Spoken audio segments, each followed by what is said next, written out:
நாமத்திற்கு மகிமை உண்டாகட்டும். உங்கள் யாவரையும் சந்திப்பதிலே நான் மிகுந்த மகிழ்ச்சி அடைகிறேன்.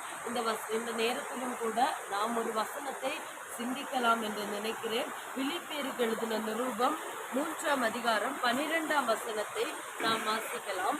நான் அடைந்தாயிற்று அல்லது முற்றிலும் தேறினவனானேன் என்று எண்ணாமல் கிறிஸ்து இயேசுவினால் நான் எதற்காக பிடிக்கப்பட்டேனோ அதை நான் பிடித்துக் கொள்ளும்படி ஆசையை தொடருகிறேன். இந்த வசனத்தின்படி நம்முடைய வாழ்க்கையிலே நாம் எதுவுமே அடைந்து தீரவில்லை. நாம் நினைக்கலாம், நான் என்னுடைய வாழ்க்கையிலே எல்லா லெக்கையும் நான் அடைந்து விட்டேன் என்று நினைக்கலாம். நாம் அனுதின வாழ்க்கையிலே நாம் உருவாக்கப்படுகிறவர்களாக காணப்படுகிறோம்.